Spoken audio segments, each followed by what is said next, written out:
ಬಂಧಿಸಿ ವಿಚಾರಣೆ ಮಾಡಬೇಕು ಅಂತ ಒತ್ತಾಯ ಮಾಡ್ತಾರೆ. ಏನು ಸಿದ್ದರಾಮಯ್ಯನವ್ರು PM ಇಲ್ಲ ಹೋಮ್ ಮಿನಿಸ್ಟ್ರ ಇಲ್ಲ ಎನ್ಕ್ವೈರಿ ಆಫೀಸರ್ ಅವರಲ್ಲೇ ಇರ್ತಕ್ಕಂಥ ಅನೇಕರು ಈ ದೇಶದಲ್ಲಿ ಚೈನಾಗೆ ಜಾಗ ಬಿಟ್ಕೊಟ್ರು. ನಮ್ಮ ದೇಶದ ಎಷ್ಟೋ ಕಿಲೋಮೀಟರ್ಗಳ ರಸ್ತೆಗಳ ಜಮೀನನ್ನು ಬಿಟ್ಕೊಟ್ರು. ಪಾಕಿಸ್ತಾನಕ್ಕೆ ಬಿಟ್ಕೊಟ್ರು, ಈ ಕಡೆ ಚೈನಾಕ್ಕೂ ಬಿಟ್ಕೊಟ್ರು. POK ಹಾಕೋದಕ್ಕೆ ಕಾರಣ ಯಾರು? ಆರ್ಟಿಕಲ್ 370 ಹಾಕೋದಕ್ಕೆ ಕಾರಣ ಯಾರು? ಇದನ್ನೆಲ್ಲ ಆದಂಥ ಸಂದರ್ಭದಲ್ಲಿ ಅವ್ರಿಗೇನು ಮಾಡಿದ್ರಿ? ಅವ್ರಿಗೆಲ್ಲ ಅದೇ ಥರನೇ ಮಾಡಿದ್ರ? ನಮ್ಮಲ್ಲಿ ನೀವು ಹೇಳ್ತಾ ಇದ್ದೀರಿ ವಿಧಾನಸೌಧಕ್ಕೆ ನುಗ್ಗದಂಥ ಅಪರಿಚಿತರು ಯಾರ ಮೇಲೆ ಆ್ಯಕ್ಷನ್ ತಗೊಂಡ್ರಿ? ನಿಮ್ಮದೇ ಸರ್ಕಾರ ಇದ್ದು ನೀವೇ CM ಇದ್ದಿದ್ದು, ನೀವೇನು ರಾಜೀನಾಮೆ ಕೊಟ್ರಾ? ಫಸ್ಟ್ ನೀವು ಕೊಡಿ ರಾಜೀನಾಮೆ. ಅವತ್ತು ಯಾರು ಅಪರಿಚಿತರು ವಿಧಾನಸೌಧ ಒಳಗಡೆ ಬಂದಿದ್ರು ಆವಾಗ ನೀವೇ CM ಆಗಿದ್ರ, ನೀವೇ ಹೊಣೆ ಹೊತ್ತಬೇಕಲ್ಲ.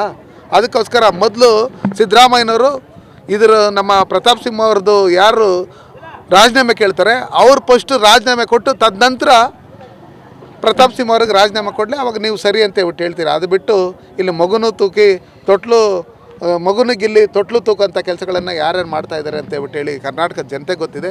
ವೋಟ್ ಪಾಲಿಟಿಕ್ಸ್ಗೋಸ್ಕರ ನೀವೇನೇನು ಮಾಡ್ತಾಯಿದ್ದೀರಿ, ಯಾರ್ಯಾರು ಜಾತಿಯವ್ರನ್ನ ಧರ್ಮದವ್ರನ್ನ ನೀವು ಮೆಚ್ಚೋಂಥ ಕೆಲಸಗಳನ್ನು ಮಾಡಿ ದೇಶನ ಭಾಗ ಇಕ್ಬೇಕಂತ ಹೇಳ್ಬಿಟ್ಟು ಹೇಳ್ತಾ ಇದ್ದೀರಿ. ಇದನ್ನೆಲ್ಲ ನೋಡಿದಾಗ ನೀವೇ ಒಂದು ರೀತಿಯಲ್ಲಿ ಪ್ರಚೋದನಕಾರಿಯಾದಂಥ ಮತ್ತು ಹಿಂದೂ ಮತ್ತು ಮುಸ್ಲಿಮ್ಸ್ ವಿರುದ್ಧವಾಗಿ ಎತ್ತಿಕ್ಕಂಥ ಕೆಲಸಗಳನ್ನು ನೀವು ಮಾಡ್ತಾಯಿದ್ರಿ. ಇದು ನಿಜಕ್ಕೂ ಒಳ್ಳೆ ಬೆಳವಣಿಗೆ ಅಲ್ಲ ಸಿದ್ದರಾಮಯ್ಯನವರೇ. ದಯವಿಟ್ಟು ಏನು ಪ್ರತಾಪ್ ಸಿಂಹ ಅವರು ದೇಶ ಪ್ರೇಮಿ ಅವ್ರು ಏನೇನು ಒಳ್ಳೆ ಕೆಲಸಗಳು ಮಾಡಿದ್ದಾರೆ ಅಂತ ಹೇಳ್ಬಿಟ್ಟು ನೀವು ಜೀವಮಾನದಲ್ಲಿ ನೀವು ಮಾಡೋಕ್ಕಾಗಲ್ಲ. ಇವತ್ತು ಏನು ನಾವು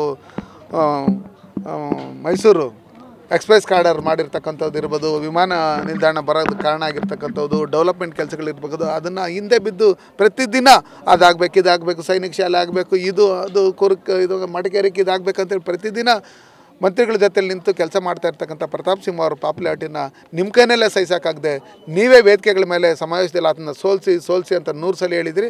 ನಿಮ್ಮದೂ ಇದರಲ್ಲಿ ಕೈವಾಡ ಇದೆ ಅನ್ನೋ ಲೆಕ್ಕಾಚಾರದಲ್ಲಿ ನಮಗೂ ಡೌಟ್ ಬರುತ್ತೆ. ದಯವಿಟ್ಟು ಇದನ್ನು ನಿಮ್ಮ ಬಗ್ಗೆ ನಮ್ಗೆ ಅಪಾರವಾದಂಥ ಗೌರವ ಇದೆ.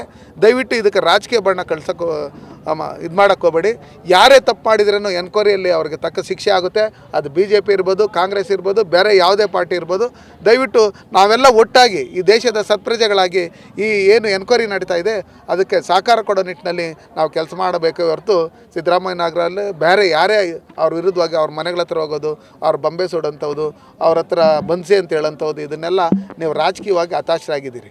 ನೀವು 120 ಕೋಟಿ ಸಿಕ್ಕಾಕೊಂಡಾಗ ಯಾವುದೋ ಇದು ಹುಲಿ ಅಲ್ಲು ಅನ್ನೋ ಲೆಕ್ಕಾಚಾರದಲ್ಲಿ ಎಲ್ಲ ಇಡೀ ರಾಜ್ಯದ ಜನತೆಯನ್ನು ಬೇರೆ ಕಡೆ ಗಮನ ಸೇರಿಸಿರಿ.